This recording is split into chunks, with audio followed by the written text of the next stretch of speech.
Bienvenue à compte complet, Alain Huseron en compagnie de Marc Griffin. Sans plus tarder, on va parler évidemment de ce qui s'est passé lors des séries de championnat. D'abord, dans la Ligue américaine, la série qu'on vous présentait entre les Astros de Houston et les Red Sox de Boston.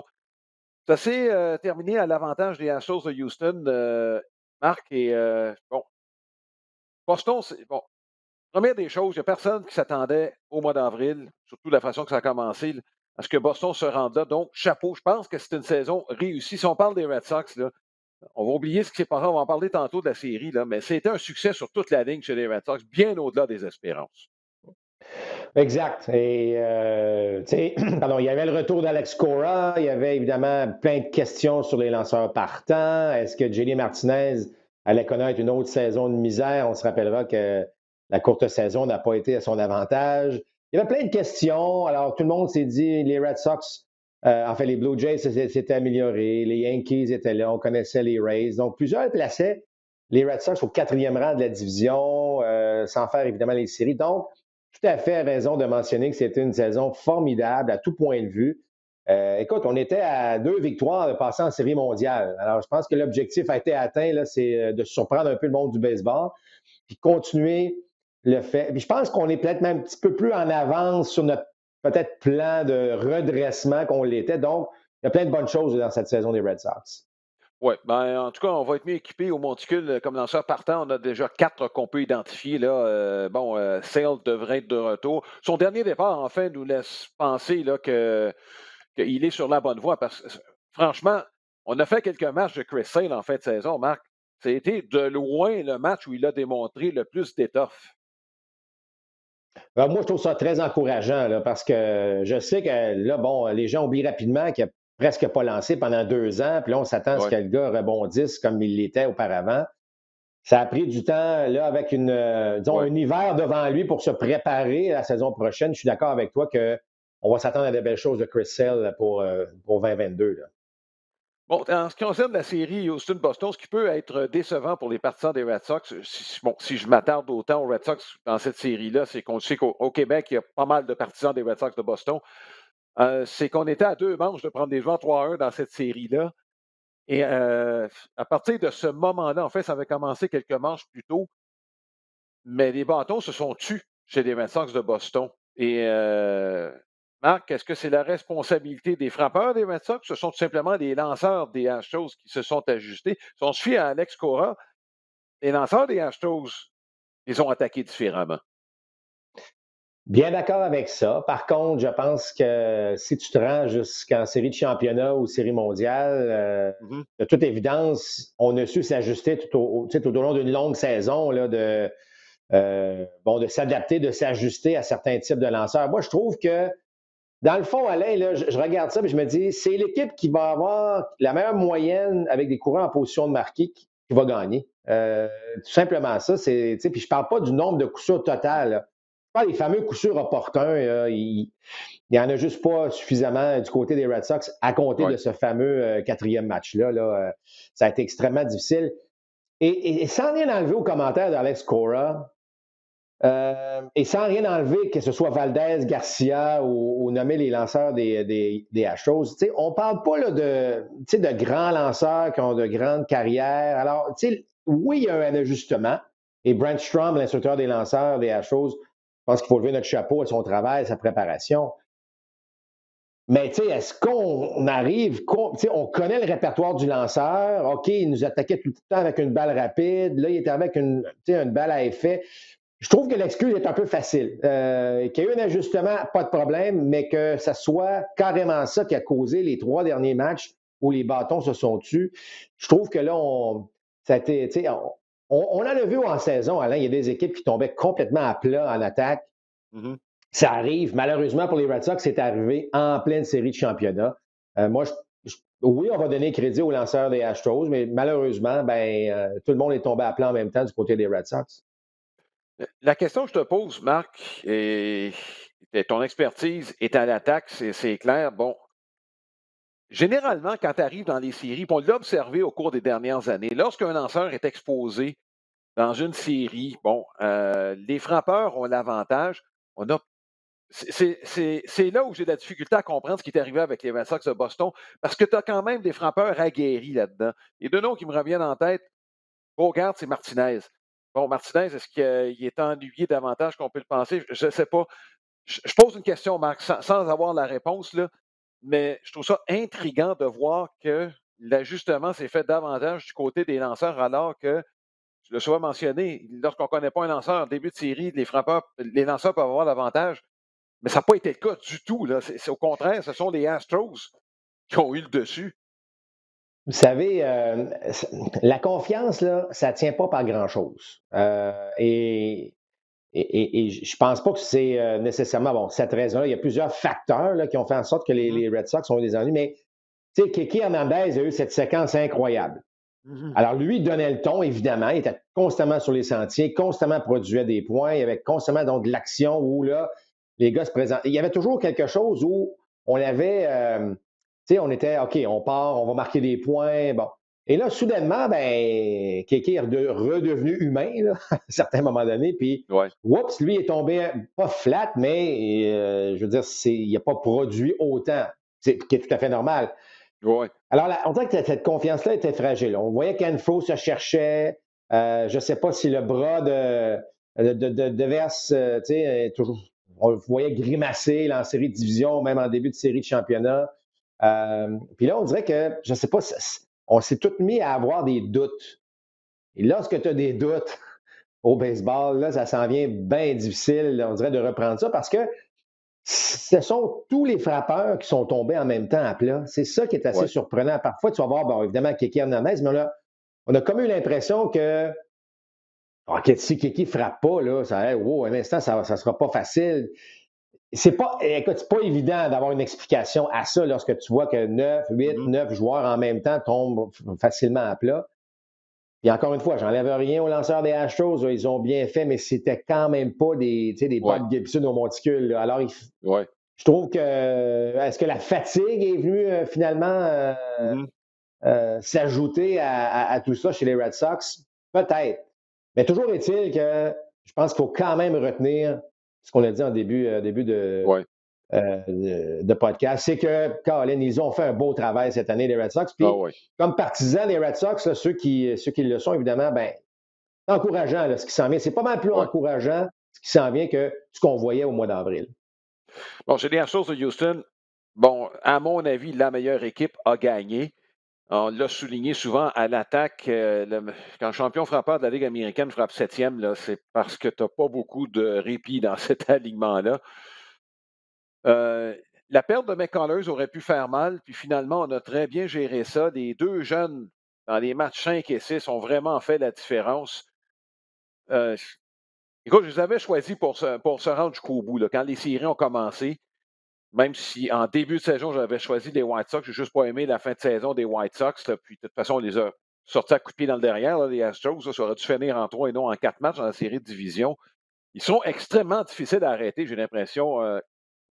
Compte tenu de ce qu'on nous a présenté, les releveurs, bon, tu as Graveman, Presley qui sont capables de bien lancer, et les releveurs autour, dans des situations dans lesquelles on les place bien au sein de l'organisation et du gérant, je mets les deux dans le même plat, là. Je pense que les Astros sont équipés là, pour remporter une autre série mondiale, une deuxième depuis 2017. Tu l'as dit tantôt, les Red Sox étaient à 2 manches de prendre les devants 3-1 dans la série contre les Astros. Donc, ils sont vulnérables. Après 3 matchs, là, je m'excuse, mais on se disait, oups, les Astros sont dans le trouble. On n'a pas le lanceur numéro 1. On venait de frapper Valdez, on venait de frapper Garcia.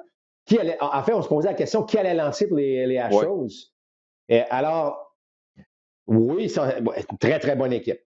Mais écoute, puis on va reparler des Braves, mais si tu fais une comparaison, Alain, je faisais des petites comparaisons rapides. Là, tu regardes l'avant-champ. Bon, c'est sûr que Bregman, Correa, Altuve, puis Gurriel, c'est wow. Et tu réponds avec Austin Riley, Swanson, Albies, Freeman. Je suis d'accord que les Astros, c'est peut-être un peu supérieur aussi en termes d'expérience, mais on n'est pas loin là, du côté des Braves d'Atlanta. Puis tu regardes le champ extérieur, si McCormick est encore celui qui joue au champ centre, et là, il ne faut pas oublier que les matchs qui vont être joués à Atlanta, il n'y aura pas de frappeur de choix. Donc, Est-ce qu'on sacrifie Alvarez ou Brantley? Parce que ça va être un des deux. Alors, tu te retrouves avec un Rosario qui frappe à peu près tout. Tu te retrouves avec des gars qui produisent, en fait. Tu sais, là, tu as Peterson, mais là, tu as Soler qui va être revenu. Alors, écoute, je regardais ça cas par cas, lanceur partant vers lanceur partant. Bon, on connaît le trio de lanceurs partants des Braves avec, tu sais, Morton en tête de liste, évidemment. Je suis pas prêt, moi, à concéder cette série mondiale-là facilement aux Astros de Houston, contrairement à ce que tout le monde pense. OK, les Braves vont gagner juste 88 en saison. Ça là, la saison, elle est terminée. On s'en va ailleurs, on s'en va dans un autre moment. Donc, ce que je veux dire, c'est que je comprends ce que tu dis, mais je ne suis pas certain là, que ça va être une petite marche dans le parc du dimanche après-midi pour les Astros pour passer à travers les Braves d'Atlanta. Dans la série de la Ligue nationale, la question va être assez directe, Marc. Est-ce que les Dodgers ont perdu la série lorsque Scherzer a lancé le match 5 contre les Giants? Ouais, écoute, c'est sûr que ça fait partie des éléments clés de la série. C'est comme si lui avait vidé complètement tout ce qu'il avait, puis après ça, ben on le sait, là, il se passait plus rien. On peut ajouter la blessure de Turner, ça n'a malheureusement pas été une fin de saison facile pour les Dodgers à ce niveau-là. Moi, ma question pour les Dodgers, Alain, est-ce que c'est la fin d'une ère chez les Dodgers? Parce qu'il risque d'avoir pas mal de changements, selon moi. Ça reste à voir, évidemment, mais ça remet encore en question l'utilisation de tes lanceurs partants en série, lorsque tu les utilises en fin de match, on les sort de leur façon de faire habituelle. Écoute, c'est pas mêlant, là. Scherzer, c'est complètement vidé à ce moment-là, lorsqu'il est venu en relève. On pourrait parler de la même chose dans le cas de Urias. Il y a toujours ce questionnement, est-ce que c'est une bonne chose d'amener un lanceur comme ça dans une situation où c'est pas nécessairement sa place? Puis je sais que tu peux pas gérer pour les 2-3 matchs suivants parce qu'il faut que tu gagnes celui-là. Mais, tu sais, en tout cas, moi, je me questionne toujours. Ça fait des années qu'on se questionne. À chaque fois, Alain, qu'on voit un lanceur partant arriver qui lance match numéro 5 alors que c'est son temps de repos puis qu'on va peut-être utiliser pour le match 6 ou 7, peu importe. Puis là, on se retrouve dans cette situation-là. C'est pas la première fois, mais il me semble qu'à chaque fois, c'est pas nécessairement un élément positif qui en ressort. Buehler a lancé 2 fois avec 3 jours de repos. Il n'a pas fait 5 manches, ni dans un ni dans l'autre de ses 2 départs. Et évidemment, accorder le coup de circuit. Puis il a bien lancé, là, j'enlève rien à Buehler, c'est un des bons, là. Mais il en a échappé une à un moment donné, puis Rosario a fait la différence avec sa claque de 3 points. On voit à quel point les lanceurs sont d'une importance capitale en série. Mettons-les dans un environnement qui peuvent réussir à leur meilleur. Puis je pense pas. Écoute, les Dodgers, c'était peut-être. Ils n'avaient simplement pas le choix de le faire. Puis ça, je trouve ça malheureux pour une équipe qui a une masse salariale de 600 milliards, là, j'exagère à peine. Non, mais tu sais, on s'est retrouvé vulnérable chez les Dodgers à ce moment-là. Et sans rien enlever aux Braves, les Braves ont profité de ça, puis on a passé au travers.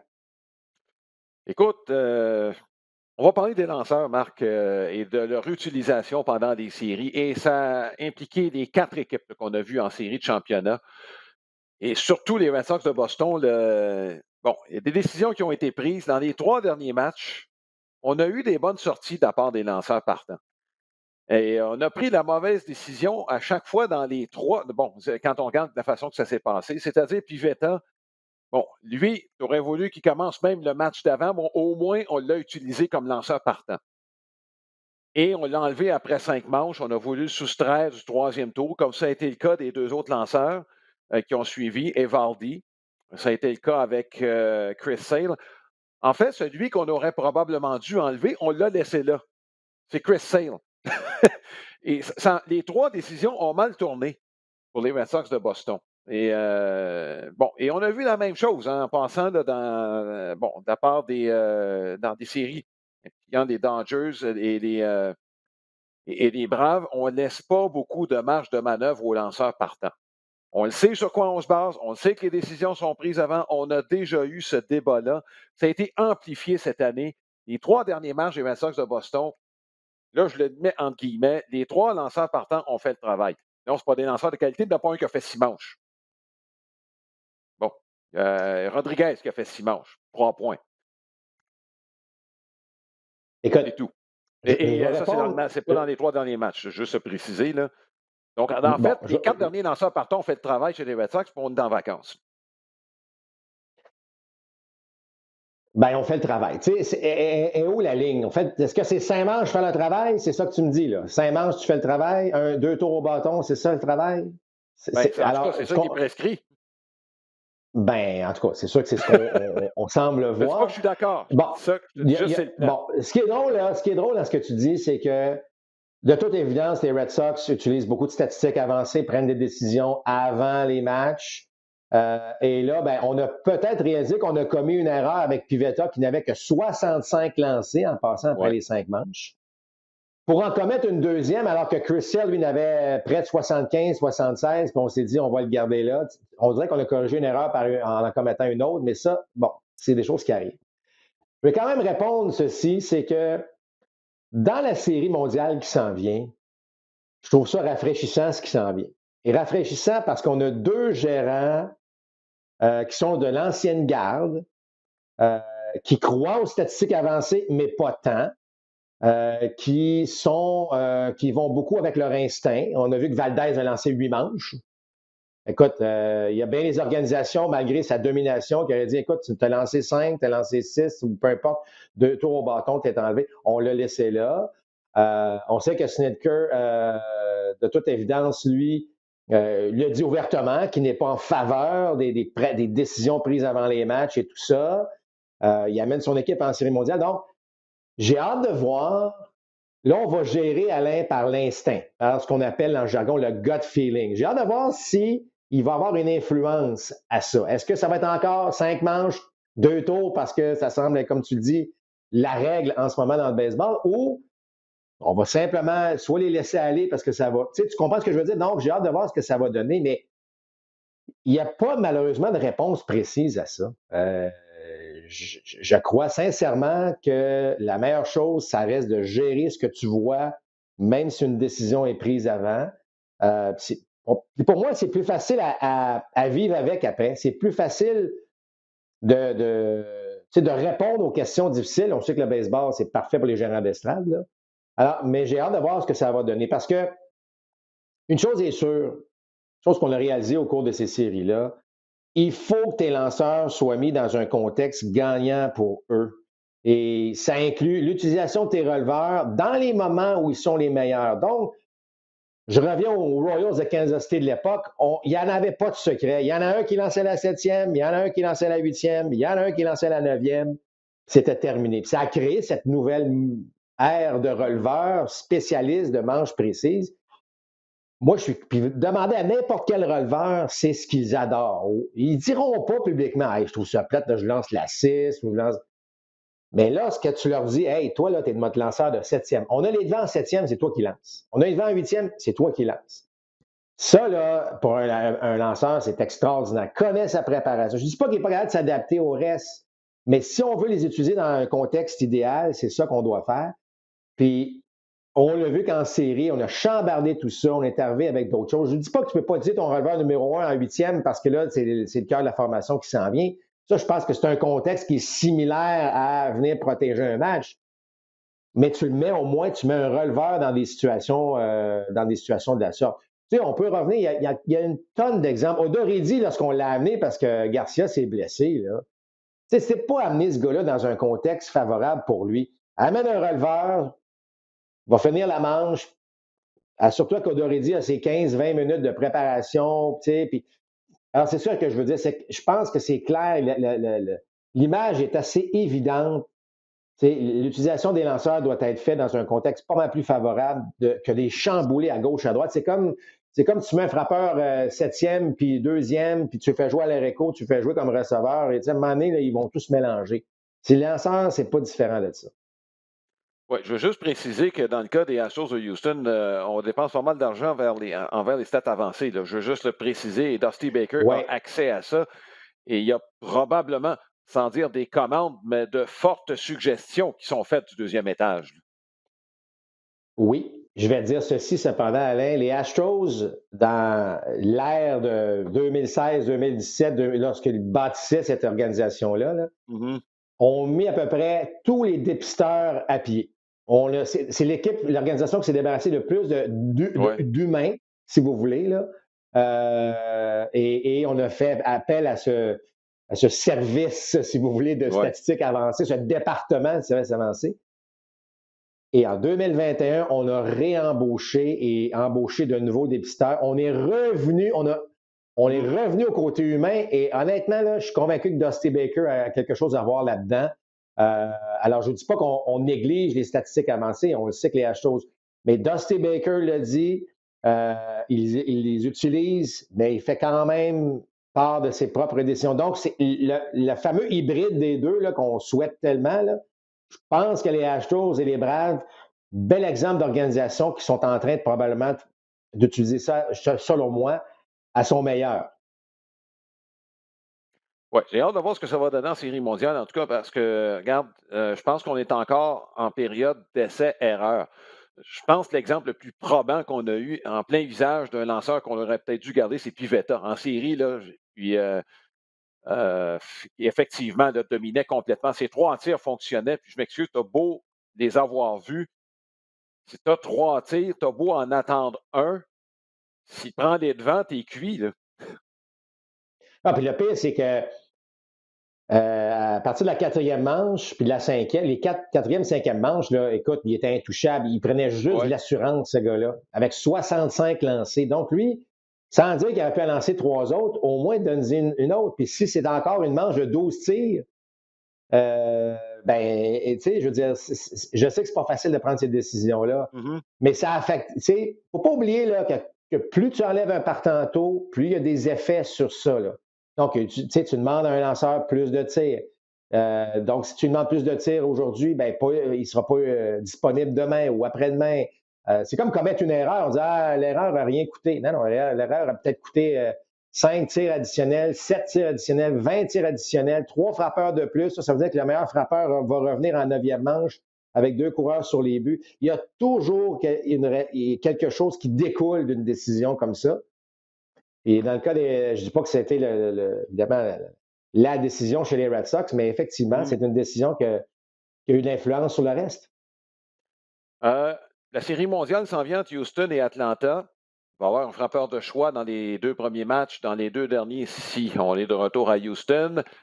Est-ce qu'il y a une équipe qui pourrait être favorisée aussi compte tenu de la structure des deux équipes? On va s'en sortir pas trop mal. Moi, j'ai l'impression que s'il y a une équipe qui pourrait souffrir, ce sont plus les Astros à Atlanta. D'accord avec toi, parce que là, Oui, on a Solaire de retour. Alors, tu peux c'est utiliser ça. Solaire comme voltigeur puis mettre Peterson comme frappeur de choix ou l'inverse, si vous voulez. Mhm. On n'est pas perdant, là.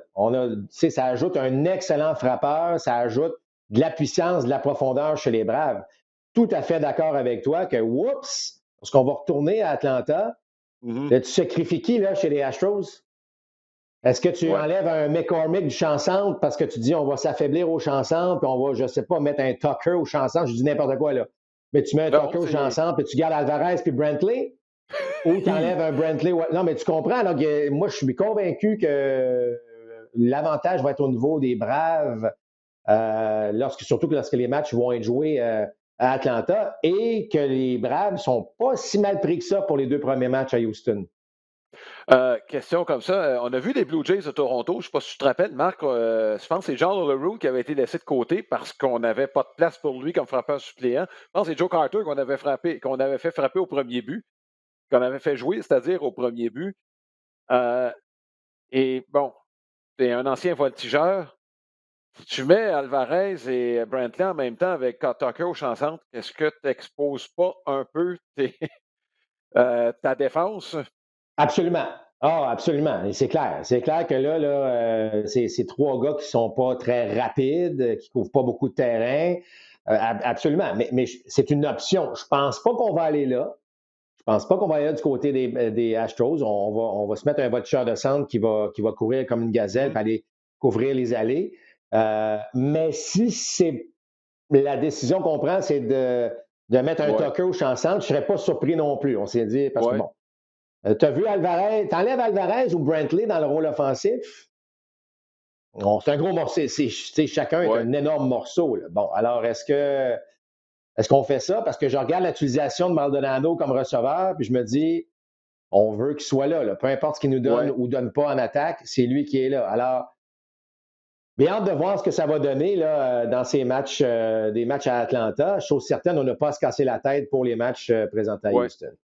C'est quand même curieux, Marc, parce que quand on parle de cette décision-là, parce que quand on regarde la composition du champ extérieur des Braves, tu vois Adam Duval qui est au champ centre, de voir Carl Tucker au champ centre, ce ne serait pas si farfelu, là. Non, ben exactement. Duval qui fait quand même un pas pire travail comme voltigeur, mais on s'entend que, bon, c'est pas un voltigeur de centre là, comme, tu sais, comme un Jackie Bradley Jr. là, qui courait partout à Ouais. l'époque, là, qui prenait. Bon. Alors, écoute, ça va être le fun. Ça va être des décisions, le fun, Mhm. voir comment les organisations vont réagir à ça.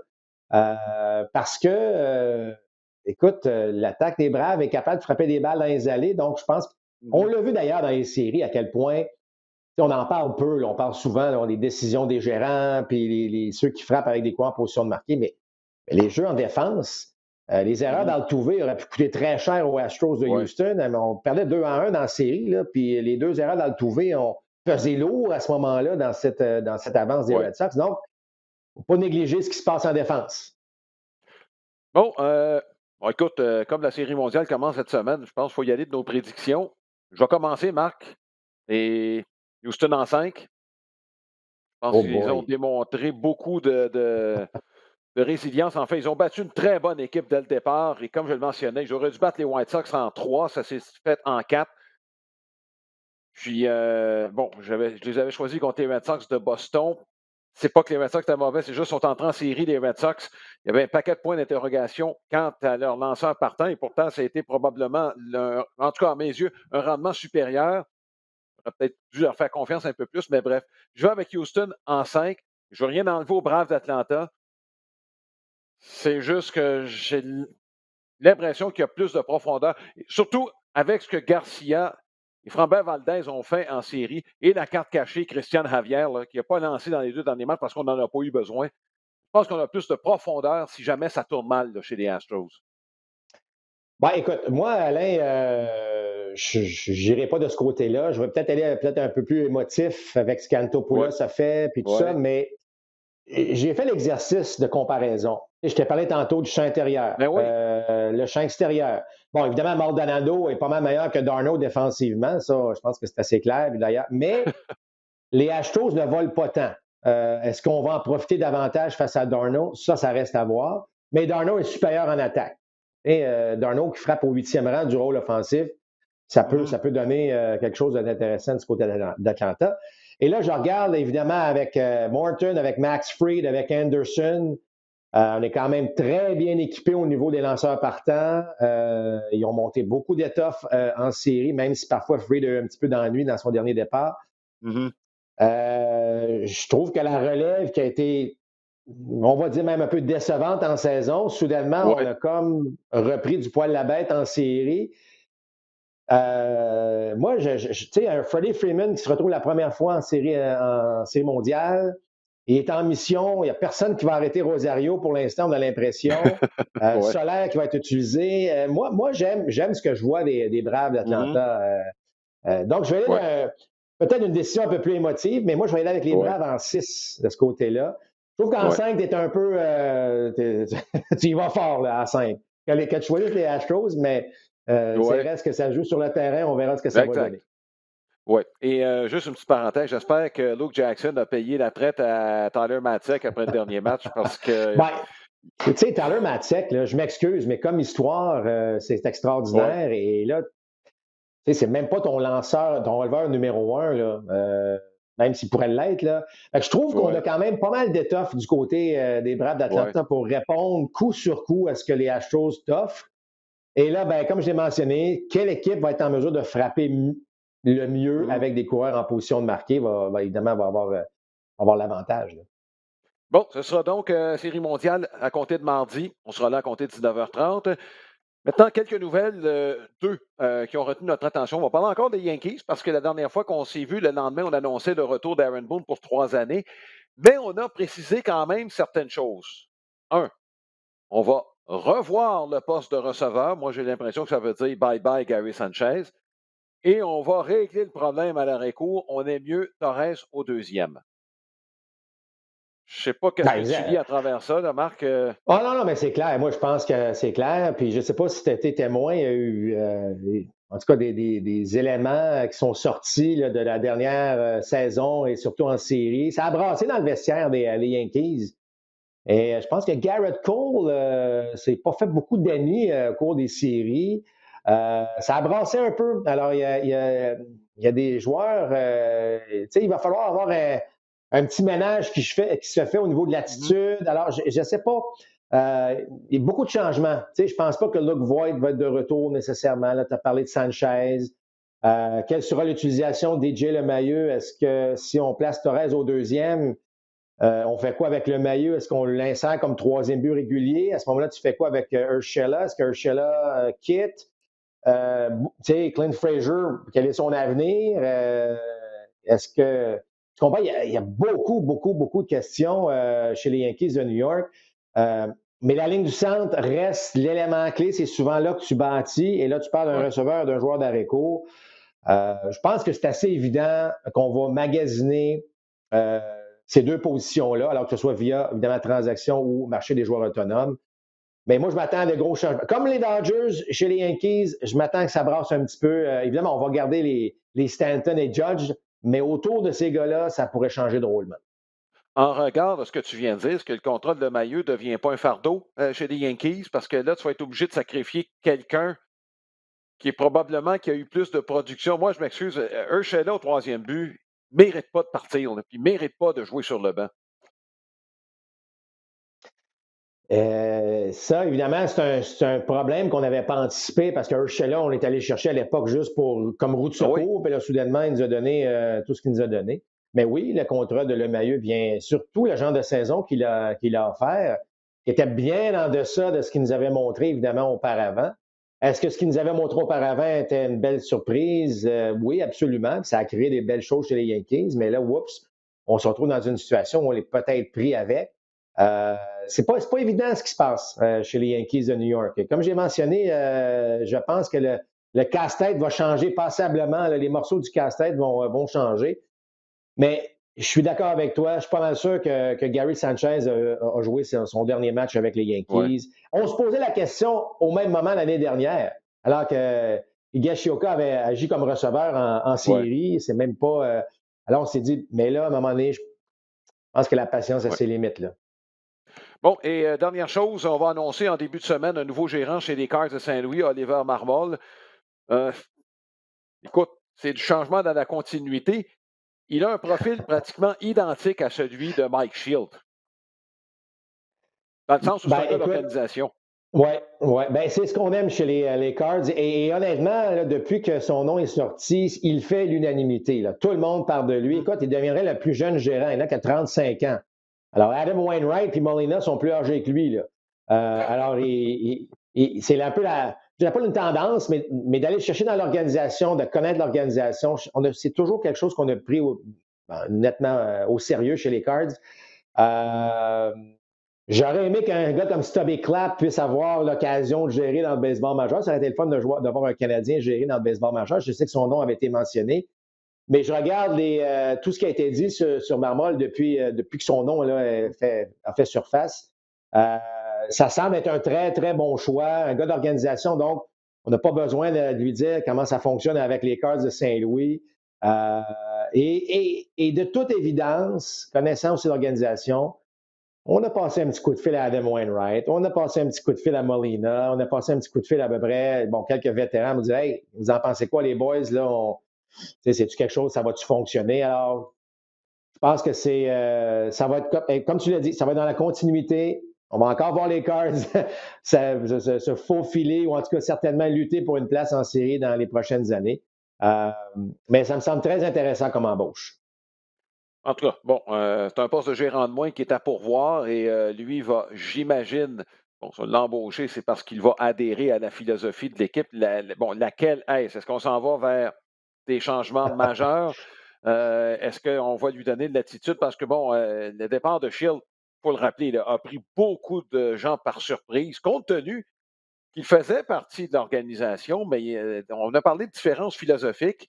Après un mois de septembre absolument extraordinaire, on est venu tout près aussi. Bon, on s'est battu contre les Dangers. On n'aurait pas atteint le tour suivant, que ça aurait surpris personne compte tenu de leur fin de saison. Donc, le plus important, dans le Mais fond, d'un gérant, c'est d'adhérer à la philosophie de l'équipe. Ça veut dire ben, que les décisions soient prises avant le match, faut que tu l'acceptes.